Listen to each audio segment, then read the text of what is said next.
नमस्कार। आज के इस चर्चा सत्र में आप सभी का स्वागत है। राष्ट्रीय मुक्त विद्यालय संगठन के स्टूडियो में मैं डॉक्टर गौरव सिंह, शिक्षा विद्यापीठ इग्नू से इस चर्चा सत्र के संयोजन के लिए आपके समक्ष हूँ। मित्रों, जब हम प्राथमिक विद्यालयों की बहुत सारी समस्याओं पर चर्चा करते हैं तो कई बार वहाँ अध्यापकों की कमी एक समस्या होती है, कई बार संसाधनों की कमी एक समस्या होती है, कई बार विद्यालयों की आधारभूत संरचना से जुड़ी समस्याएं आती हैं, विद्यालयों का दूरस्थ स्थानों पर होना समस्या होती है। परंतु इन सारी समस्याओं का सामना किसको करना पड़ता है? एक शिक्षक होने के नाते हमको, उन शिक्षक साथियों को जो इन विद्यालयों में शिक्षण कर रहे होते हैं, उनके सामने भिन्न भिन्न प्रकार की परिस्थितियाँ आती हैं। इसमें कुछ परिस्थितियां ऐसी होती हैं जो उनके हाथ में होती हैं, जिनका वो समाधान ढूंढ सकते हैं। कुछ परिस्थितियां परिस्थितिजन्य होती हैं, वहाँ उनको केवल उपलब्ध संसाधनों के बेहतर प्रयोग से अच्छे समाधान ढूंढने होते हैं, उनको नियोजित करना होता है, उनका कार्यान्वयन करना होता है। ऐसे ही दो बिंदु हैं, बहुस्तरीय शिक्षण और बहुवर्गीय शिक्षण। इस सत्र में हम उसके एक आयाम बहुस्तरीय कक्षा शिक्षण पर बात करेंगे। बहुस्तरीय कक्षा शिक्षण पर बात करने के लिए आज हमारे साथ हैं डॉक्टर ऋषभ कुमार मिश्रा जी। आपका बहुत बहुत स्वागत है। डॉक्टर ऋषभ कुमार मिश्रा महात्मा गांधी अंतर्राष्ट्रीय हिंदी विश्वविद्यालय वर्धा में शिक्षा विद्यापीठ में सहायक आचार्य हैं और विगत कई वर्षों से शिक्षक शिक्षा में संलग्न हैं। ऋषभ जी, मैं इस चर्चा के प्रारंभ में आपसे ये जानना चाहता हूँ कि ये जो दो शब्द अक्सर प्रयोग किए जाते हैं और कई बार शिक्षक साथी भी उनमें भिन्नता उतनी स्पष्टता से स्पष्ट नहीं कर पाते, कि बहुवर्गीय शिक्षण और बहुस्तरीय शिक्षण, मल्टी लेवल क्लासरूम और दूसरा जो इसका मल्टी ग्रेड क्लासरूम जिसको बोलते हैं, इन दोनों में क्या अंतर है? और इसके अंतर को आप उल्लेखित करते हुए ये स्पष्ट करें कि ये बहुस्तरीय कक्षा होती क्या है? जी धन्यवाद गौरव जी। आपकी प्रस्तावना ने एक साथ कई विषय स्पष्ट किए। पहला, आप जिस दृष्टि से आपने शुरुआत की और आपने कहा कि कई बार हम प्राथमिक विद्यालयों में शिक्षण को सुविधा से अधिक चुनौती के रूप में देखते हैं, सहमत हूँ। यह हमारे लिए एक चुनौती है और इसी चुनौती के दो पक्षों का आपने उल्लेख किया। क्या? बहुवर्गीय शिक्षण, बहुस्तरीय शिक्षण। अब हमें इन अवधारणाओं पर आने से पूर्व विद्यालय की संरचना और उसकी पूरी व्यवस्था की कुछ आधारभूत प्रक्रियागत मान्यताओं को समझना होगा। जैसा कि कक्षा शिक्षण एक समूह की मान्यता पर आधारित होता है जी। कक्षा में विभाजन का आधार आयु और उपलब्धि स्तर होते हैं। हम मानकर चलते हैं कि आयु विशेष में कक्षा विशेष के विद्यार्थी में सीखने की तैयारी लगभग समान होती है और इन्हें ही ध्यान में रखकर शिक्षण, आकलन, पाठ्यचर्या आदि का हम निर्धारण करते हैं। जबकि आपके सामने दो अलग अलग तरह की परिस्थितियां पैदा हो सकती हैं जी। वे परिस्थितियां कैसी होंगी? पहली स्थिति यह हो सकती है कि आप एक ऐसे विद्यालय में अध्यापन कार्य कर रहे हों जहां विद्यार्थियों की संख्या सीमित है और आपको एक बार में एक से अधिक कक्षा का शिक्षण करना पड़ रहा है जी। आप यहाँ एक से अधिक कक्षाओं का शिक्षण कर रहे हैं। कक्षाएं एक दूसरे से किन अर्थों में भिन्न हैं? विद्यार्थी की परिपक्वता, विद्यालयी अनुभव और अधिगम योग्यता के आधार पर। आपने माना कि कक्षा 2 का विद्यार्थी इस विषय को इस सीमा तक जानता होगा और कक्षा 3 का विद्यार्थी 2 के विषय को जान लेने के कारण अब 3 में है, तो उससे अपेक्षित है कि वो उस कक्षा के अनुरूप न्यूनतम ज्ञान का प्रदर्शन करे और उसके आगे बढ़े। यह एक स्थिति है जिसे आप बहुवर्गीय कक्षा शिक्षण के सापेक्ष समझ सकते हैं। दूसरी स्थिति यह है कि आपकी पूरी व्यवस्था व्यक्तिगत भिन्नता की मान्यता पर टिकी हुई है। आप मानते हैं कि विद्यार्थियों के अधिगम स्तर में भिन्नता होती है, अधिगम गति में भिन्नता होती है, इसके अलावा अधिगम शैली में भिन्नता होती है। कक्षा बहुसांस्कृतिक है, विद्यालय से उनकी सांस्कृतिक अपेक्षाएं अलग अलग हैं। जब भिन्नता के इन आयामों को आप संज्ञान में लेते हैं तो एक कक्षा विशेष में भी अलग अलग स्तर निर्मित हो जाते हैं जी। अब आप देखिए, जब आप एक कक्षा से दूसरे कक्षा को भिन्न मान रहे हैं तो औसत के आधार पर उसकी तुलना कर रहे हैं, अर्थात कक्षा 2 के विद्यार्थियों की औसत परिपक्वता, औसत आयु, औसत उपलब्धि के आधार पर आप उन्हें कक्षा 3 के विद्यार्थियों से भिन्न मान के चलते हैं। और जब ये दोनों एक कक्षा में आ जाते हैं तो आप कहते हैं यह बहुवर्गीय कक्षा है। लेकिन आप एक कक्षा में ही जिन पक्षों का मैंने उल्लेख किया, अधिगम क्षमता, रुचि, प्रेरणा स्तर, सांस्कृतिक अपेक्षाएं आदि के सापेक्ष देखेंगे तो आपकी कक्षा में भी एक से अधिक प्रकार के ग्रेडेड लेवल्स हैं जो विद्यालय के द्वारा परिभाषित कक्षा के सापेक्ष अलग नहीं हैं, लेकिन कक्षा विशेष के सापेक्ष वे अलग हैं। अर्थात बहुवर्गीय शिक्षण एक प्रकार का बहुस्तरीय शिक्षण होता है, जबकि बहुस्तरीय शिक्षण में एक कक्षा के अंतर्गत भिन्नताओं को आप एक्नॉलेज करते हैं। यदि मैं इसे ऐसे समझाऊं कि बहुस्तरीय कक्षाओं के दो स्वरूप होते हैं। पहला, बहुवर्गीय कक्षा भी बहुस्तरीय है। क्यों? क्योंकि वहां एक से अधिक पाठ्यचर्या है, विद्यार्थियों की परिपक्वता में अंतर है, नैदानिक और त्वरक शिक्षण की आवश्यकता है। इसके अलावा आपकी एक कक्षा भी विविध दक्षताओं से युक्त हो सकती है, जिसमें अधिगम शैली की भिन्नता होगी, भाषिक दक्षता में भिन्नता होगी, अभिप्रेरणा स्तर में भिन्नता होगी, विद्यालय ज्ञान में भिन्नता होगी। इस प्रकार से यदि मैं कहूं तो बहुस्तरीय शिक्षण एक बड़ा टर्म है जिसके दो स्वरूप हैं, एक बहुवर्गीय शिक्षण और एक आप अपने कक्षा में विद्यार्थियों को विभिन्न आधारों पे अलग अलग स्तरों पर रखकर देखते हैं। और यह दोनों ही स्थितियां आपके लिए एक संभावना पैदा करती हैं जहां आप अपने व्यक्तिगत दायित्व का निर्वहन करते हुए उनके लिए अधिगम परिस्थितियां निर्मित कर सकते हैं। शायद ये अंतर स्पष्ट हुआ होगा। जी, ऋषभ जी ने बहुत अच्छी तरह से बहुवर्गीय कक्षाओं और बहुस्तरीय कक्षाओं में अंतर स्पष्ट किया और शिक्षक साथियों को ये समझने में मदद मिली होगी कि एक बहुस्तरीय कक्षा क्या होती है और उसमें जो बहुस्तरता है उस बहुस्तरता के विभिन्न आयाम क्या हैं। अब यदि एक कक्षा एक बहुस्तरीय कक्षा है तो उसका स्वरूप कैसा होता होगा, मुझे लगता है कि इस पर भी थोड़ा और चर्चा करने की आवश्यकता है। तो मैं जानना चाहता हूं कि एक बहुस्तरीय कक्षा का स्वरूप कैसा होता है। बहुस्तरीय कक्षा का स्वरूप प्रायः आप उसे केवल मनोवैज्ञानिक चरों के सापेक्ष परिभाषित करते हैं।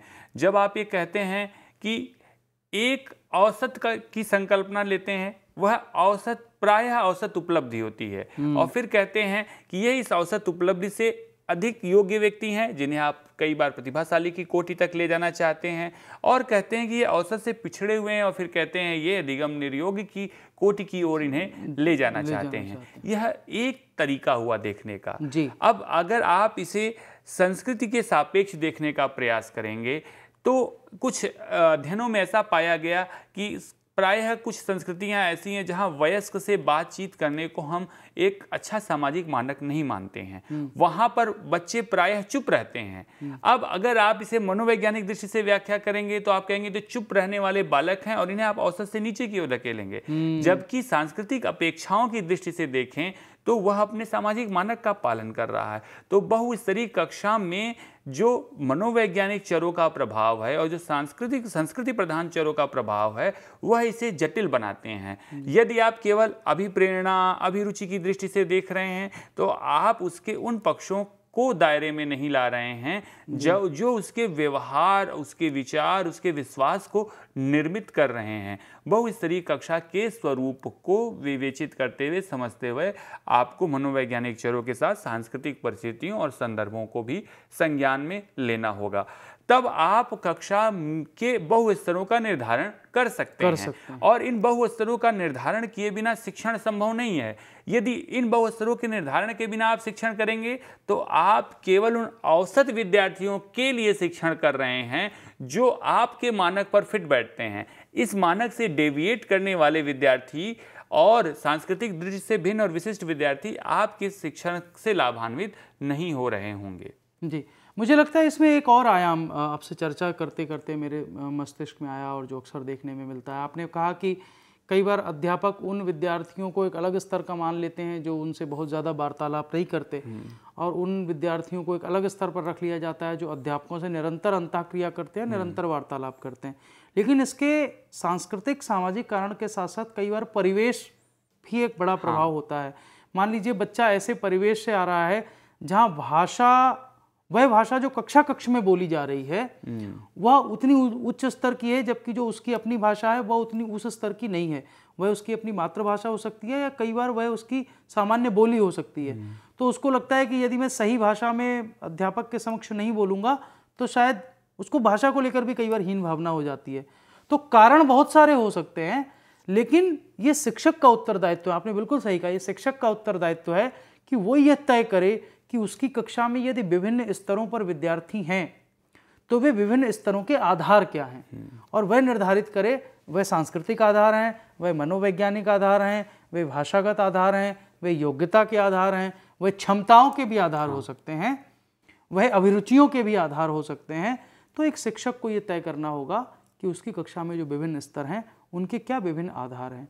अच्छा, एक बहुस्तरीय कक्षा में जब शिक्षक शिक्षण करते हैं तो वे कौन से महत्वपूर्ण मुद्दे होते हैं जिनका सामना एक शिक्षक को करना पड़ता है? आपने जिन बिंदुओं को रेखांकित किया उसमें कुछ बात मैं जोड़ना चाहूँगा।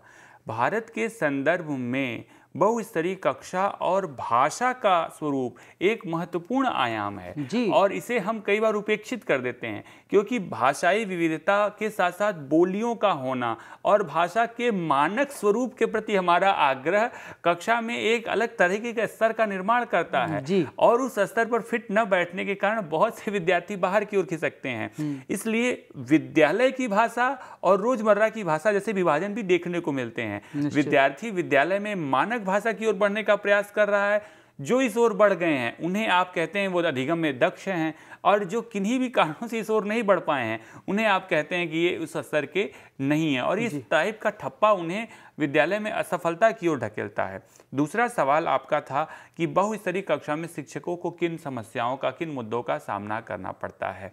पहला तो संसाधन और विधियों की पहचान की समस्या है। आप किन विधियों द्वारा कक्षा को अलग अलग स्तरों में विभाजित करेंगे, किन संसाधनों का प्रयोग उनके शिक्षण के लिए करेंगे। प्रथम दृष्टया आप कक्षा में भागीदारी के आधार पर बच्चों का समूहन कर रहे हैं, कई बार उपलब्धि के आधार पर कर रहे हैं, रुचि के प्रदर्शन के आधार पर कर रहे हैं, लेकिन इन विधियों को पहचानने का तरीका कितना सम्यक है और क्या यह वास्तव में उनके स्तरों के लिए उचित है, यह एक शिक्षकों के लिए समस्या आती है। कक्षा का समूहीकरण, कक्षा को समूह में बांटना, अगर आप यादृच्छिक तरीके से बांट रहे हैं तो कोई किसी भी समूह का हो सकता है, लेकिन आप बहुस्तरीय कक्षा में विभाजन कर रहे हैं तो किस प्रकार से आप विभाजन करेंगे और क्या यह विभाजन आपके शिक्षण को सुगम कर रहा है या उसमें बाधा पैदा कर रहा है, इस पर भी विचार करना आवश्यक है। बहुस्तरीय कक्षा आपसे तैयारी के लिए अधिक और अतिरिक्त समय और संसाधन की मांग करता है। वस्तुतः आप अगर मननशील शिक्षक हैं और अपनी कक्षा की निटी ग्रिटीज को संज्ञान में ले रहे हैं तो कक्षा के पूर्व तैयारी और कक्षा के बाद तैयारी और उस पर मनन एक आपसे उन संसाधनों की मांग करता है जो एक कक्षा शिक्षण या इन मुद्दों को बिना संज्ञान में लिए शिक्षण करने के दौरान आपके लिए अपेक्षित नहीं होंगी। प्रबंधन जटिल होता है। आप एक साथ विषमांग समूह को संबोधित कर रहे हैं, कौन किस कार्य को करेगा, कब करेगा, आकलन कैसे होगा, दस्तावेज कैसे तैयार किए जाएंगे, यह समस्याएं भी आपके सम्मुख उपस्थित होती हैं। और इस सबसे बढ़कर पाठ्य पुस्तक या अन्य सामग्री बहुस्तरीय शिक्षण के उद्देश्य से नहीं तैयार की जाती है। ये सामग्रियां तो एक औसत मानक के आधार पर तैयार की गई हैं, चाहे इनका भाषिक पक्ष हो, प्रस्तुति का पक्ष हो, अन्य पक्ष भी हैं, वे इन औसत के ही दृष्टि को ध्यान में रखकर तैयार की गई हैं। अब आपके सामने जटिल समस्या है, यदि आप अभिप्रेरित शिक्षक हैं, आप बहुस्तरीय शिक्षण को अपनाना चाह रहे हैं और आपके पास आधार सामग्री नहीं है तो आपको इन्हें तैयार करने का भी दायित्व उठाना पड़ेगा। इसके साथ साथ शिक्षकों की तैयारी भी एक महत्वपूर्ण पक्ष है। हमारे शिक्षक प्रशिक्षण कार्यक्रमों में या अध्यापक शिक्षा कार्यक्रमों में जब हम कक्षा शिक्षण के लिए तैयार करवाते हैं तो इन वास्तविक समस्याओं, चाहे वह बहुवर्गीय शिक्षण हो या बहुस्तरीय शिक्षण हो, इन्हें संप्रत्यात्मक स्तर पर तो विद्यार्थियों से परिचित कराया जाता है, लेकिन वस्तुतः यथार्थ में कैसे शिक्षण किया जाएगा इसके लिए वे वेल इक्विप्ड नहीं रहते हैं। यह भी एक चुनौती के रूप में हमारे सम्मुख उपस्थित होता है। जी, अब मैं इसी क्रम को और आगे बढ़ाते हुए आपसे ये जानना चाहता हूँ कि आपने शिक्षक के सामने जो चुनौतियाँ आती हैं, जो समस्याएं आती हैं उन सब की बात की। तो एक बहुस्तरीय कक्षा में शिक्षण कैसे किया जाए? यदि एक शिक्षक क्या अधिकांश शिक्षक बहुस्तरीय कक्षाओं का सामना करते हैं, मैं यह कहूँ कि लगभग प्रत्येक कक्षा एक तरह की बहुस्तरीय कक्षा होती है, तो इन परिस्थितियों में वो किस प्रकार से शिक्षण करे कि भिन्न स्तरों वाले विद्यार्थियों को अधिगम में सुगमता हो? तो इसके लिए आप उनको क्या सुझाव देना चाहेंगे? देखिए, आपने जो विचार रखा उसमें सबसे महत्वपूर्ण तथ्य यह है कि प्रत्येक अध्यापक को किसी न किसी रूप में बहुस्तरीय कक्षा का सामना करना पड़ता है। यदि आप अभिप्रेरित और मननशील अध्यापक हैं और आपने अपने कक्षा के बहुस्तरीय स्वरूप को स्वीकार कर लिया है, तो कहीं न कहीं आप शिक्षा के लक्ष्यों को पाने की ओर पहला कदम उठा चुके हैं। मूल समस्या इसी बात की है कि हम ये मानने को ही तैयार नहीं होते कि हमारी कक्षा बहुस्तरीय है। यदि आप इसको स्वीकार करते हैं तो आप विचार करें कक्षा स्तर के अनुरूप विद्यार्थी कितना तैयार है, कौन से उसके मजबूत पक्ष हैं, कौन से उसके कमजोर पक्ष हैं। संज्ञानात्मक पक्ष जैसे विषय में उपलब्धि के स्तर के साथ साथ सांवेगिक विशेषताओं जैसे समूह में घुलना मिलना, अकेले रहना, तनाव झेलना, तनाव लेना, सांस्कृतिक विशेषताओं जैसे भाषा और परिवेश आदि के अवयवों को संज्ञान में लेते हुए आप कक्षा के बहुस्तरों की परिकल्पना करें। जब आप ये परिकल्पना कर लें तो आपको मान के चलना होगा उस परिकल्पना को क्रियान्वित करने के पूर्व कि प्रत्येक विद्यार्थी अपने गति के अनुसार सीखता है और आपकी कक्षा उसे यह सुविधा उपलब्ध कराए। गति का प्रारंभ कहाँ से होगा? गति का प्रारंभ उसके अधिगम स्तर से होगा जिसके आधार पे आपने कक्षा को अलग अलग समूहों में विभाजित किया है। इसके अलावा आप उन्हें एक स्वतंत्रता दें कि वे अपनी रुचि के अनुसार किसी भी समूह में कई बार सहभागिता कर सकें। अब जब आप कक्षा का समूहन कर रहे हैं तो आप ध्यान रखें कि कई बार आप समांग समूहन करें जिसमें एक जैसी योग्यता और दक्षता वाले विद्यार्थी हों और वह निर्धारित टास्क को परफॉर्म करें। कई बार मिश्रित दक्षता वाले विद्यार्थियों का समूहन करें। कई बार आप बहुस्तरीय कक्षा में विषमांग समूहन को श्रेष्ठ माना जाता है। यह माना जाता है कि एक अधिक दक्ष विद्यार्थी के साथ एक कम दक्ष विद्यार्थी का समूह बनाने पर उस पीयर ट्यूटरिंग का भी प्रभाव उस पर आएगा और वह उस दक्षता की ओर बढ़ेगा। यहाँ महत्वपूर्ण यह है कि ये दक्षता, या जैसा आपने पहले भाषा के पक्ष की ओर भी संकेत किया था, मान लीजिए आप दो अलग अलग स्तर के भाषिक दक्ष समूहों को संयोजित करके किसी लेखन कार्य को, मान लीजिए कोई आपने निबंध लिखने का कार्य, रिपोर्ट तैयार करने का कार्य सौंपा और उसमें दो ऐसे विद्यार्थियों का समूह है जिसमें से एक उस भाषा में लिखने में दक्ष हैं, दूसरा समझते तो हैं लेकिन उनको एक्सप्रेशन की प्रॉब्लम है, तो उनके साथ वे अपनी इस हिचक को या व्याकरण की त्रुटियों को या शब्दों के चयन को दूर करेंगे। यहाँ पर अध्यापक की अनुपस्थिति उसके लिए एक तरीके का वरदान है, अन्यथा अध्यापक के समूह को अपनी बातों को रखने से हिचकेगा। लेकिन विषमांग समूह में अपने साथी का अनुकरण करके इस भाव के लिए इस शब्द का प्रयोग किया और अपनी समस्याओं को रख के कि मैं इसे कैसे एक्सप्रेस करूं, वह सीखने की दिशा में आगे बढ़ सकता है। शिक्षण अधिगम के पूर्व आपको विद्यार्थियों की आवश्यकताएं पहचाननी होंगी। इसके लिए आप कई बार विद्यालय के रिकॉर्ड को उपयोग में ले आ सकते हैं, साथ ही शिक्षकों से पूछ सकते हैं जिन्होंने पूर्व में उस कक्षा में अध्यापन किया हुआ है, और निदानात्मक और प्रतिभा परीक्षण का उपयोग भी कर सकते हैं। जब आप पिछली कक्षा के शिक्षकों से राय लें तो वहां आपको ध्यान रखना होगा, जो ऐसा मैंने पहले भी कहा, कि उस विद्यार्थियों के सकारात्मक पक्ष क्या हैं, कौन सी उसकी दक्षताएं हैं जिन्हें हम मजबूत कर सकते हैं, कौन से ऐसे पक्ष हैं जिससे हमें उसे बचाना होगा, या वो कौन से उसके निगेटिव एस्पेक्ट्स हैं जो कक्षा में उसकी समस्या मूलक हो सकते हैं। इस बात को भी आपको ध्यान में रखना पड़ेगा। अब हम पाठ्यचर्या को अगर संज्ञान में लें तो विद्यार्थी की इन भिन्नताओं और स्तरों को ध्यान में रखते हुए आपको पाठ्यचर्या को अनुकूलित करना है। ध्यान यह रखना है कि पाठ्यचर्या के अनुकूलन में कक्षा में यह मैसेज न जाए कि कुछ तेज हैं कुछ कमजोर हैं, अर्थात आपको पूरी कक्षा को एक साथ लेकर पाठ को प्रारंभ करना है जिससे वे अपने आप को एक तल पर समझें।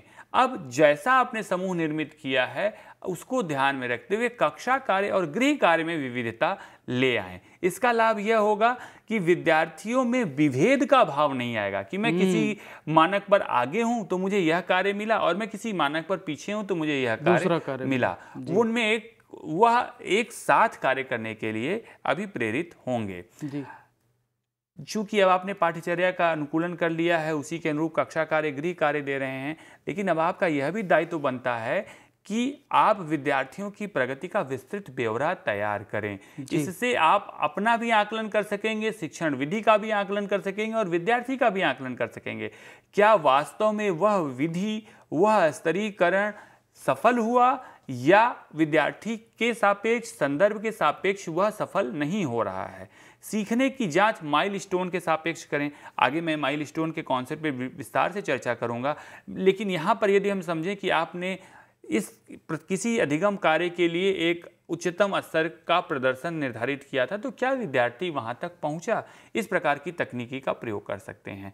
अभी तक की चर्चा में मैंने अभिभावकों को संज्ञान में नहीं लिया या उन्हें दायरे से बाहर रखा है, लेकिन बहुस्तरीय कक्षा के शिक्षण में विद्यार्थियों की प्रगति से अभिभावकों को भी परिचित कराएं, उन्हें भी लूप में रखें और केवल सूचना न दें, बल्कि उन्हें की भूमिका और अपेक्षित सहयोग के बारे में उन्हें जागरूक करें। तभी आप विद्यार्थी की पोटेंशियल को क्रियान्वित कर सकते हैं, उसे एक्चुअलाइज कर सकते हैं। जी, आपने बहुस्तरीय कक्षा के विभिन्न आयामों पर बहुत विस्तार से प्रकाश डाला और शिक्षक शिक्षा से जुड़े होने के नाते हम सब जानते हैं कि विभिन्न संस्थाओं ने बहुस्तरीय कक्षाओं पर बहुत सारे प्रयोग किए हैं, उसमें से बहुत सारे प्रयोग प्रसिद्ध भी रहे हैं।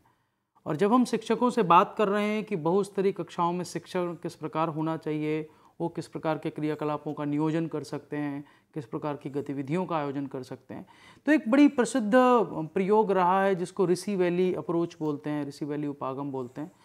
मैं जानना चाहूँगा अपने विद्यार्थियों के लिए कि वो आप उनको बताएं कि वो अप्रोच क्या थी और किस तरह से उन्होंने बहुस्तरीय शिक्षण के क्षेत्र में काम किया, ताकि उनके जैसे अन्य उदाहरण हमारे अध्यापक भी ढूंढ पाएं और उनके अनुप्रयोग कर पाएं।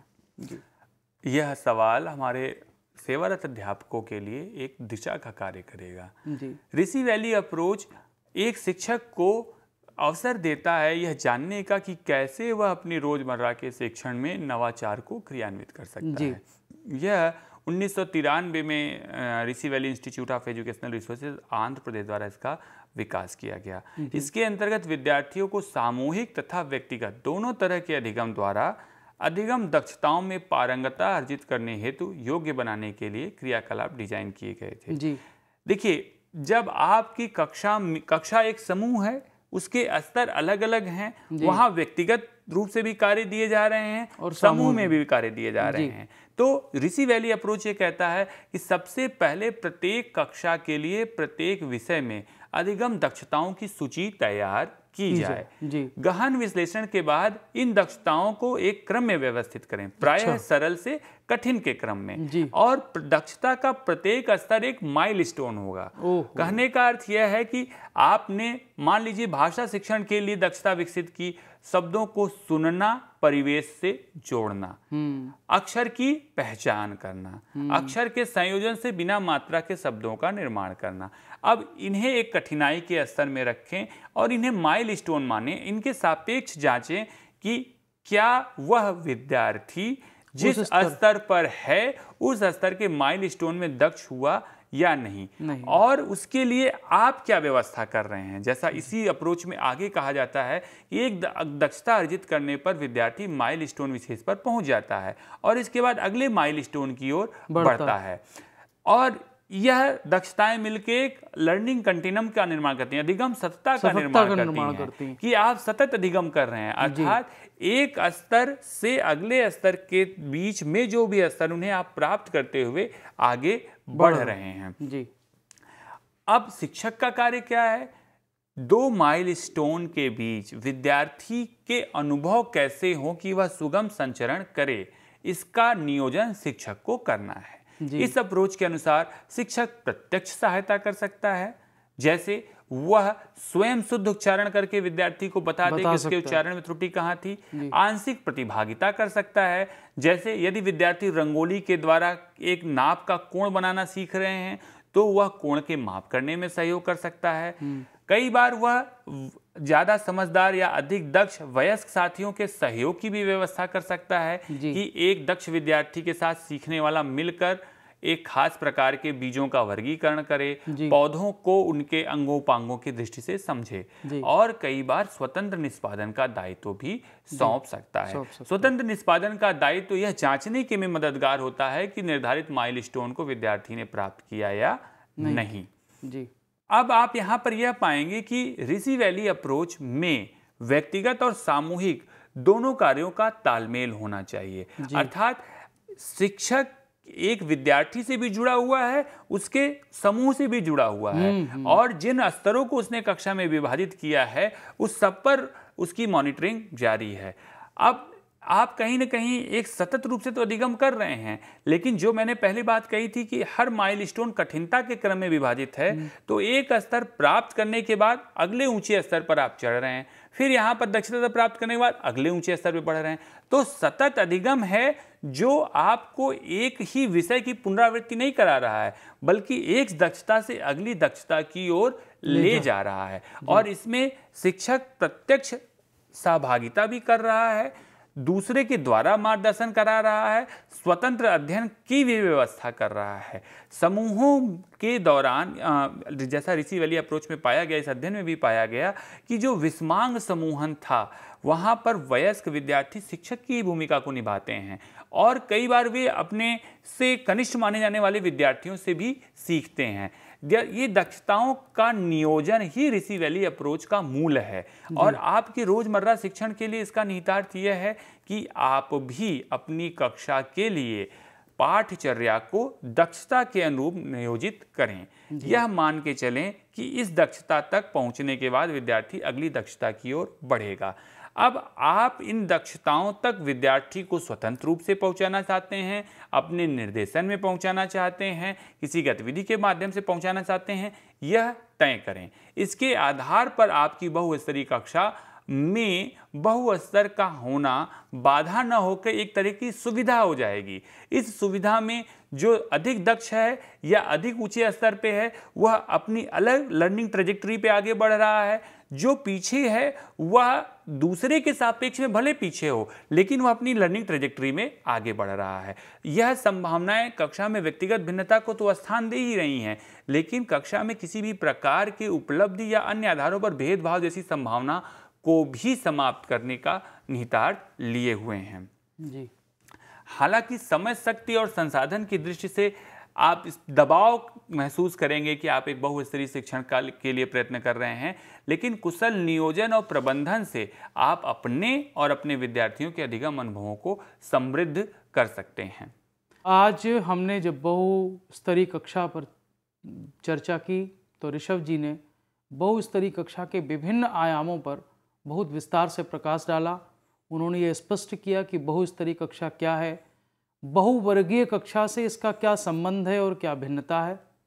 साथ ही उन्होंने बहुस्तरीय कक्षा के विभिन्न स्वरूपों पर प्रकाश डाला और ये भी बताया कि बहुस्तरीय कक्षा में स्तरों का निर्धारण करते समय शिक्षक को किन किन आयामों का ध्यान रखना चाहिए, किन किन पक्षों का ध्यान रखना चाहिए और एक बहुस्तरीय कक्षा में शिक्षण के किन उपागमों का प्रयोग किया जा सकता है। ऋषभ जी ने जो ऋषि वैली अप्रोच का विस्तार से हमें उदाहरण दिया, उससे हमें ये समझने में निश्चित तौर पर मदद मिलेगी कि बहुस्तरीय कक्षा प्रत्येक अध्यापक के समक्ष उपस्थित तो होती है, परंतु प्रत्येक अध्यापक यदि सही तरीके से स्तरों का निर्धारण करे, सही तरीके से क्रियाकलापों का नियोजन और आयोजन करे, तो वह बहुस्तरीय कक्षा में प्रत्येक बच्चे के स्तर में आगे वृद्धि कर सकता है, उसको आगे बढ़ने के लिए प्रेरित कर सकता है और उसके शिक्षण अधिगम में सफल होने में उसकी मदद कर सकता है। आज बहुस्तरीय कक्षा पर हमारे साथ बात कर रहे थे डॉक्टर ऋषभ कुमार मिश्रा जी, जो कि महात्मा गांधी अंतर्राष्ट्रीय हिंदी विश्वविद्यालय वर्धा के शिक्षक शिक्षा विभाग से हैं।